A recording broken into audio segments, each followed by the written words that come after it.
It is the Sactown Sports Kings recap show with yours truly, Nick Cattles, on this Tuesday night. And I'll tell you, let's start here. This game was much better than I anticipated this game being tonight. I mean, let's be honest. On the show today, myself and Rami talked about the Kings without Domas and what this game would look like and how it would feel. A very, very tough challenge going against Nikola Jokic, two-time MVP, against the top team in the Western Conference. And you're trying to figure out who the Kings are without Domas. And I've talked about it all year long. This team without Domas, backup two, is a big question mark. No legit big behind Domas to take up 10, 15 minutes. That's been a problem. And the team's offensive identity without Domas has been a big problem. So I came into this game thinking, hey, look, if you have a chance to win in the fourth quarter, you should feel good about this basketball game. And Kings fans, I honestly believe that. You had a chance to win this game. You go into the fourth quarter up by 4 points, 83-79, and that's better than I expected it to be. I mean, frankly, I thought we'd be looking at a game where, you know, you're trying to battle and climb uphill, down by 6, down by 8, down by 10. And, you know, you look at it, you're walking into the fourth quarter up by 4 with a chance to beat Jokic and the Nuggets. So I'm going to break this game down. If you have any thoughts, any comments, of course, you can always post them in the chat, as I see many of you popping up already. Brian Souza pointing out the obvious, not Dave. Correct, not Dave. I am not Carmichael Dave. Thank you, Brian. I am not him. He is not me. I know some people, like my guy Jeff Kramer, right, says the end has begun. 35 wins, no playoffs, with the laughing emoji. Again, let's see what happens with Domas. We don't really know, you know, how long his absence is going to be. He was questionable today, missed the shoot around, did not play. I thought that was the right call. If you're unsure whether or not he's ready to go, don't force him onto the court. And this was going to be a very tough challenge. I'm not ready to sit here and write this team off. We don't know how long Domas is going to be out, and we don't know what he's going to look like when he comes back, right? We have no idea how this injury is going to affect him. And we'll have to wait and see about how long he's going to be out for and you know, how the team plays in his absence. But let's break this one down. We start at the end, right? The 8-0 run in the fourth quarter was a killer. You know which one I'm talking about. Last 4 or 5 minutes of the game, Michael Porter Jr. hits a bomb from 3, and Porter Jr. was just ridiculous tonight, 30-plus points. The dude could not miss from 3. He had a stretch in the third quarter, missed a couple of three-point attempts. Other than that, he was pretty much making everything he shot from distance. Porter Jr. hits the gigantic 3, right? And then you play fantastic defense. I thought the Kings played really good defense against Jamal Murray and company, and Murray just hits the absolute killer dagger, the miracle 3 with about 1 second left on the shot clock.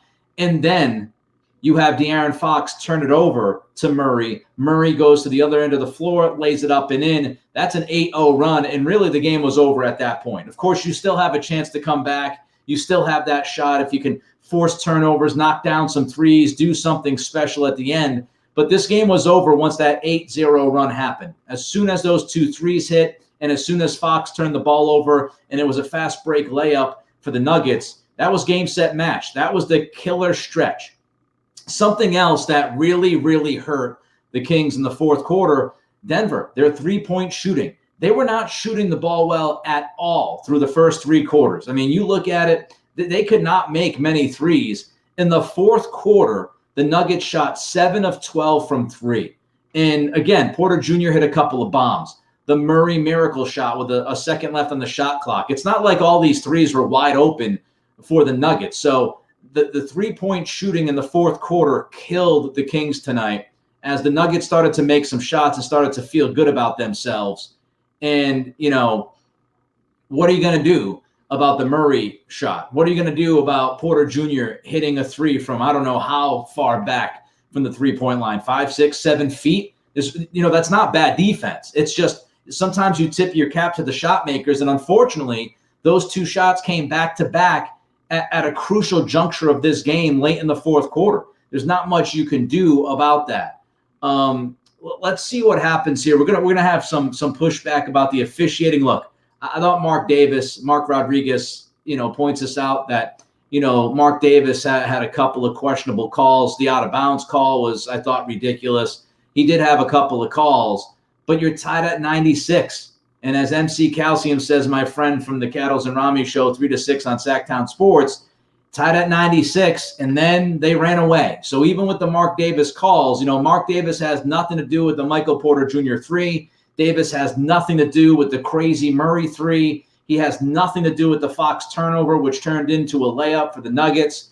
So even if you had some questionable calls by Davis, and I think there were a few questionable calls tonight, no doubt about that, it's a tie game. It's a tie game with a few minutes left. You're on your home court, and that 8-0 run killed you and had nothing to do with the officiating. So we have to kind of keep it even here. You can absolutely criticize Mark Davis at points tonight, but he's not the reason why you lost this game. 3-point shooting in the fourth quarter, that 8-0 run, and many other reasons why you lost. How did you guys feel about De'Aaron Fox tonight? I had a really tough time trying to evaluate Fox's game because I thought he was very up and down. Like when you look at his final stat line, he finishes with 26 points and 4 assists. And we knew that Fox was going to have to figure out, along with his teammates, what this offense was going to be without Domas. Again, this entire offense is predicated on Domas touching the basketball, facilitating the offense, running the offense through him, his ability to find open guys, his ability to draw double teams, all of those things, the dribble handoffs. I mean, you scrap so much of the Kings offense when Domas is out. And it seemed like Fox really couldn't find his footing throughout this game. And he had stretches, right? He had stretches, and he finished with 26 points. But I also thought that at times Fox was sped up.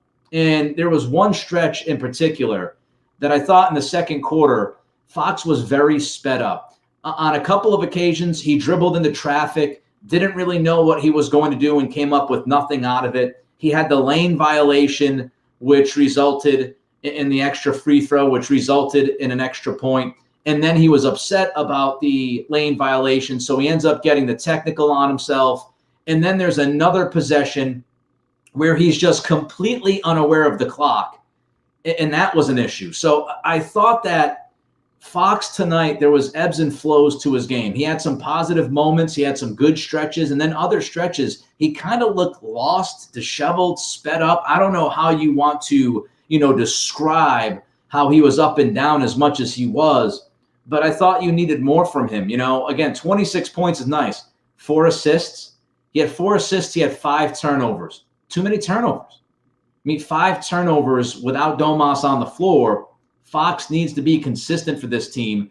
And, the 26 points are nice, but the 4 assists, 1 rebound, 5 turnovers, it's the little things, right? The 26 points, they're nice. But he wasn't crashing the glass, didn't do much to get some second chance points here with 1 rebound. He only had 4 assists, and he had the basketball a lot in his hands tonight. He had 5 turnovers. He only shot 5 free throws, and I expected him to go downhill more than he did tonight. He did not go as downhill as I thought he would without Domas in this game. So I thought Fox was very up and down. Again, he had the lane violation. He had the tech, which cost you 2 points. And one more thing. This is what surprised me. This is what really surprised me. Fox played only 30 minutes tonight. And I don't know if it's because Jordy was trying to figure out the substitution patterns, what lineups he wanted to use. But look, I'm not an NBA coach, and I'm sure a lot of these NBA coaches would have a great reason as to why Fox is only playing 30 minutes tonight. Outside looking in, and I don't know if you guys agree with me. If you do, feel free again to drop a comment on the page here. 30 minutes for Fox can't happen. You can't play De'Aaron Fox 30 minutes when you don't have Domas. You just can't. You're already trying to figure out what your offense is when Domas isn't playing. And now you've got to figure out what your offense looks like for 18 minutes. 18 minutes of this game, you didn't have Domas because he's out, and you weren't playing Fox. So to me, you've got to play Fox 35, 36, 37 minutes in these games when Domas isn't playing. And I did not think Fox played enough tonight. 30 minutes is not enough. And it wasn't a foul issue because he had 1 personal foul. So it was not because he was in any kind of foul trouble. That surprised me an awful lot. And, SK Tones asks, is he okay? I mean, he looked okay to me. He didn't look physically limited in any way. He looked fine on Friday night against Washington physically. Remember, these guys just came off of, a Saturday, Sunday, Monday, 3 days without a game being played. I just thought with the long layoff, and I know they have a back-to-back tomorrow night, but man, you had a chance to get the first one tonight. And I don't know if you're going to be able to play this team close again tomorrow night, given the circumstances. You had a chance to steal this game against Denver, the number 1 seed in the West, without Domas, and you played De'Aaron Fox 30 minutes. I don't get it. I hope, look, I'm not there at the arena. I hope somebody in the media asks Jordy why Fox played 30 minutes tonight. Why did he only play 30 minutes? To me, that is not enough when Domas – I mean, why are you playing Fox 37, 38 minutes when Domas is playing? I mean, you play 37 minutes for Fox, 38 minutes when Domas is playing. Domas is not playing tonight. You're trying to find all the offense that you can find, and you play De'Aaron Fox 30 minutes. Myron Luke says that he was injured. Look, until I see that there's an injury. Look, if he was injured, okay. If he was injured, fine. I did not hear anything about an injury. I have not seen anything about an injury. Mark and Katie did not bring up anything about an injury. He did not look like he was hampered in any way physically. If we're talking about the injury he had, 2-3 weeks ago, we're past that. I mean, the guy's been playing very good the past couple of weeks since he came back from that injury. So I just did not understand the 30 minutes from Fox tonight, and I hope they ask Jordy about it. Here's a positive. I thought the Kings played really well against Jokic. I mean, Jokic finishes, and this is all relatively speaking, right? Jokic is a triple-double machine. What the guy's been doing the last couple of weeks has just been insane. And he finished with 29 and 11. But here's the thing. He finished with 20 points, but 14 of those points were in the third quarter. So I don't think the Kings did a bad job, especially without Domas. I thought Alex Len played some solid defense in the first half. Another thing I'm kind of wondering is why Len didn't really get any run in the fourth quarter. I know he picked up 4 fouls. He sat down early in the third, but then that was it for him. No more Len. And I thought Len played pretty well in the first half, all things considered. And I know you're looking at it and you're saying offense, defense. And that's what Jordy decided, right? Jordy decided to go smaller. He decided to play Lyles. He was trying to draw Jokic out of the paint. It was offense versus defense. And that's why I think Lyles played over Len in the fourth quarter. But it was just surprising because Len had done a good job against Jokic in the first half. Jokic was completely out of it somewhat offensively in the first half. He took 2 shots, 2 field goal attempts in the first half, which is just crazy. And I had tweeted at Nick C Radio, if you want to follow me, I tweeted that, get ready for a more aggressive Jokic in the third quarter. And that's precisely what happened. But Jokic scored 14 points of his 20 in the third quarter. So in the first, second, and fourth quarters, you only gave up 6 points to Jokic. I'll take that every single day of the week. So I thought they actually did a good job against Jokic, given the circumstances and what they were dealing with. Jokic finished with 29 and 11. And I thought in the third quarter, he got it going. He got those 14 points. He was much more aggressive in the paint. He got both Len and Holmes in foul trouble. Len and Holmes, they played too handsy on defense, if that makes sense, right? You got to stand straight up. If you ever see Domas defend Jokic, I mentioned this on the show today, Domas will defend Jokic with his arms up, but he'll be barrel-chested up against him.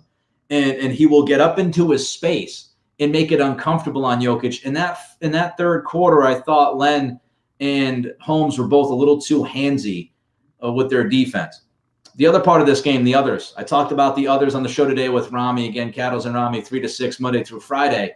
We talked about the other guys and how they would have to show up. In the first half, I thought most guys showed up, right? Davion had 5 or 6 assists. HB was, to me, the best offensive player for the Kings in the first half. He had 13 points and 7 rebounds in the first half. Keegan showed up with 10 points in the first half. Herter was making shots. I thought Herter played relatively well in the first half, 4 for 6 from the field, 2 of 4 from 3. He had 10 points. So in the first half, all of the others showed up. Len gave you quality minutes. Rashawn Holmes gave you some quality minutes. In the second half, that fell off. Let's start with HB and Keegan. HB and Keegan, in the second half, they combined for 4 points. 4 points. When you don't have Domas, you're playing Fox only 30 minutes. You cannot survive with Keegan and HB giving you a combined 4 points in the second half.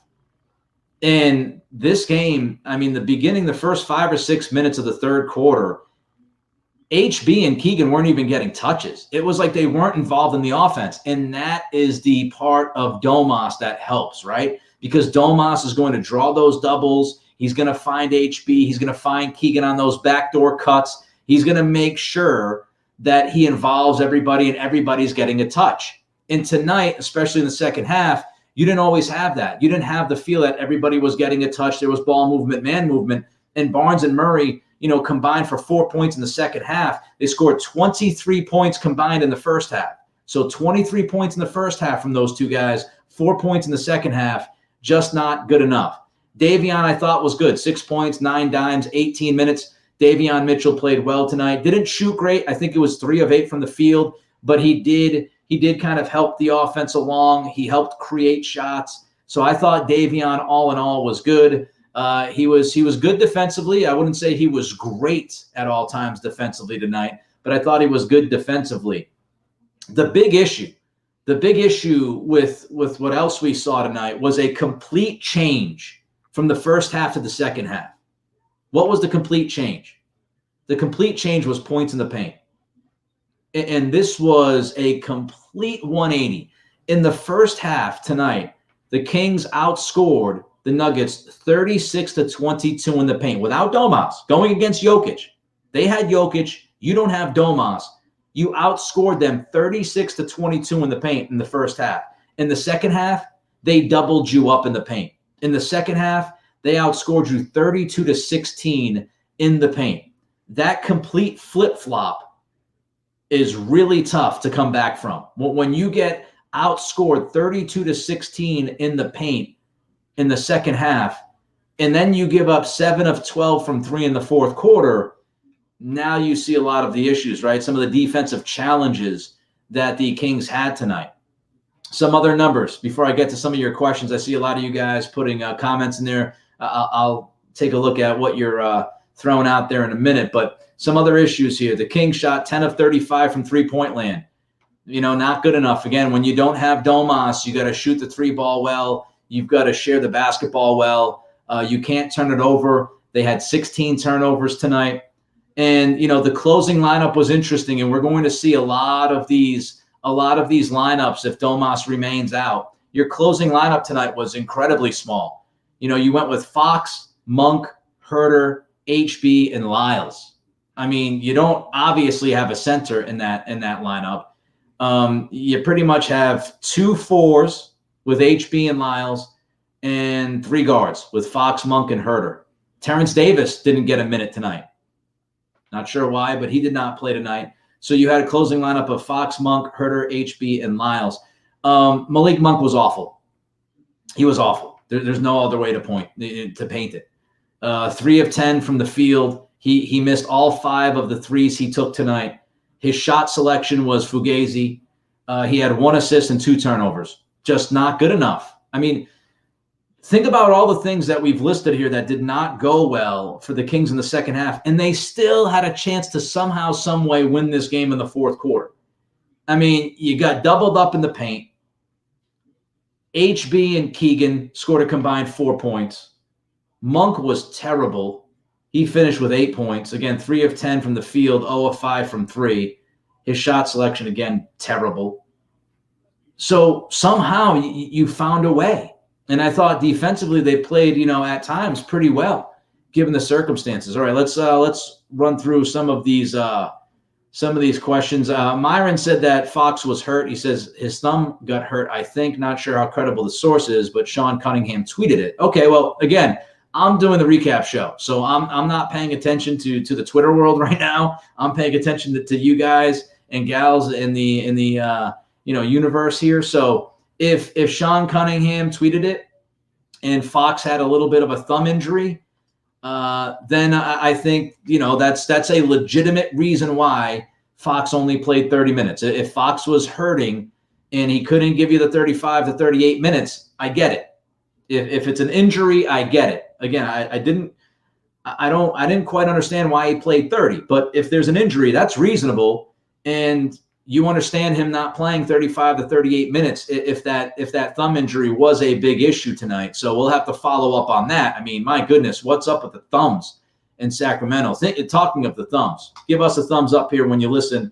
That always helps us. It helps defeat the algorithm that YouTube crushes us with. More eyeballs get to see it if you like the content. So please give us a thumbs up when you can. And if you want to subscribe, you can do that as well. But look, I mean, now Domas with a thumb, Fox maybe with a thumb issue. We'll have to keep a close eye on that and see if he's going to be okay. The last thing you need is, Fox out along with Domas. Mark Grego says Keegan has to get more than 6 shots. Some of that is on him, but without Domas, I think you've run some things for him, especially when he's shooting well. Mark, I agree. Again, this is going to be a very funky time without Domas. This is an offense that really has not had an identity when Domas has been on the bench. And I think you saw that tonight. Not everybody had a touch. I just mentioned this with HB and Keegan.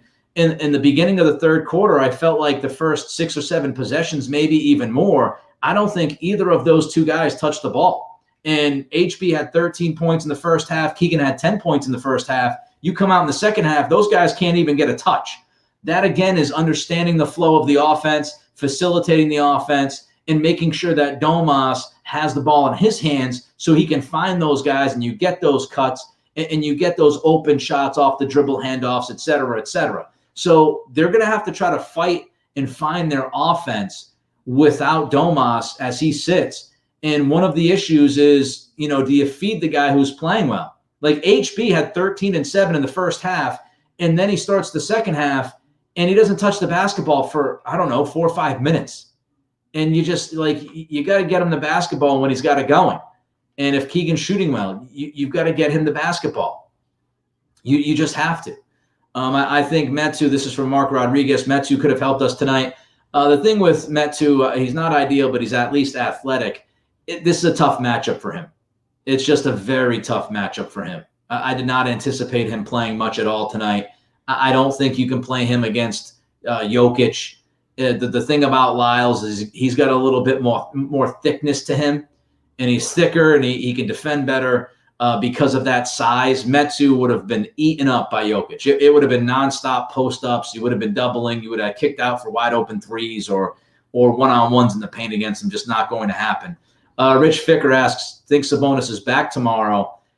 I don't know, Rich. I mean, you look at this injury and, what you read is you could be out for anywhere from, 3 weeks to 12 weeks and how much damage was done. He had that weird kind of glove on his hand tonight when they showed him on NBC Sports California. I don't know if he's going to play tomorrow night. I mean, I would imagine if he had a chance to play one of these 2 nights, he would have played the front end to try to get this win and then sit out and get a couple of days of rest. So I don't know. I don't know. If you're going to see, what's how long we're going to see him out for. I have no idea if he's going to be back in tomorrow, a week. No idea. This is a really funky injury, and again, it's kind of a pain management thing and how it feels on a day-to-day basis. He might get up tomorrow and feel better, and so that might be a point. Space X Dragon says, wish you guys would wait an hour after the game to start. Yeah, one of the challenges is just because of schedules, man. It's really difficult. And look, I'm not going to sit here and tell you we dig ditches for a living. I'm happy with what I do, and I could be doing much, much tougher work in my life. There's no doubt about it. But, part of my job over the last, year has been program director and host. So 2 full-time jobs. And so, when you get home, you have dinner, you kind of hang out with the wife for an hour, then you put the game on, and then you do the post game, from after working all day, and then you come home and to delay it like an hour and start these at 10:30 at night. That's a long day, man.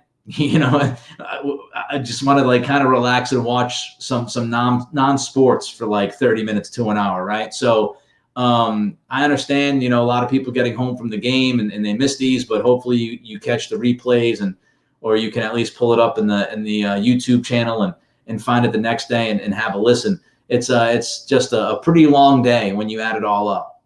MC Calcium talks about this should be 6 to 8 weeks. Again, depending on the severity, I've seen anywhere up to 12 weeks, and will he eventually have to have surgery? Hopefully not.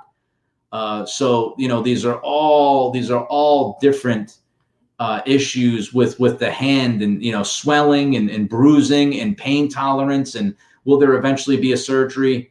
We don't know. We just hope that Domas gets back sooner rather than later. Here's a long one from our guy Ryan in Sactown. Kings did a great job of throwing a different look at the Joker every few trips up the court. Only out-rebounded by one. All in all, the Kings played well tonight. Yeah, again, I started the post show saying that this was much better than I anticipated. Without Domas, Fox didn't do much in the first half. Honestly, Fox had 7 points in the first half. I mean, you were up by 9 at the half without Domas and with Fox scoring you 7 points. That speaks volumes of how the other guys played. And, I do think they mixed it up. They threw doubles at Jokic at times. They went, one-on-one against Jokic at times. I also thought they did a really good job of attacking Jokic defensively. Look, if we're going to have the MVP conversation, part of that conversation to me is defense. And I know nobody likes to talk about defense, but that's why I look at certain players like Giannis and like Jason Tatum and Kevin Durant. In years past, LeBron, when he wanted to play defense consistently, those guys, those are two-way players. And so Jokic is a tremendous offensive player. He's special. He's unique, but he's not very good defensively. And the Kings attacked him defensively a number of times, and I thought they were pretty successful in doing that. So I do think they did a good job. Again, giving up only 20 points to Jokic without Domas in this game, I think is a win for the Kings. If you told me they gave up only 20 points against Jokic tonight, I would have felt like they had a chance to win, and that's precisely what they did. They had a chance to win, but they didn't. 113-106 final score. Denver wins. Again, an 8-0 run in the fourth quarter hurt. 7 of 12 from 3 for Denver in the fourth quarter hurt. Up and down for Fox, I thought. Some shake the head kind of decisions at times in this game. HB and Murray were non-existent in the second half. Monk was awful. But you did play some good defense. Davion played well. Herter played well. I thought Herter played pretty well, all things considered. He was shooting the ball better, especially in the first half. Tailed off a little bit in second. But 113-106 is the final. Back tomorrow night, back-to-back games against the Nuggets at the Golden One Center. It's going to be a tough challenge. Hopefully, De'Aaron Fox is healthy. We'll keep an eye on this thumb injury. And don't forget, I'll be hosting Solo tomorrow. Rami is once again on vacation. That dude is on vacation constantly. I will be hosting the show tomorrow from 3 to 6 on Sactown Sports. And also don't forget that Dave and Jason are on in the morning from 6 to 9. Dave's off this week, so it will be Jason solo. 113-106. Good game. I thought the guys fought hard, but unfortunately we do not light the beam, and it is an L against the Nuggets. We'll see if they can come back to Kings tomorrow night and come away with the W. Everybody, thanks for joining us. Thanks for getting involved in the conversation. And again, tomorrow, 3 to 6, I'll have a further breakdown of this game, and we'll talk then. Be well.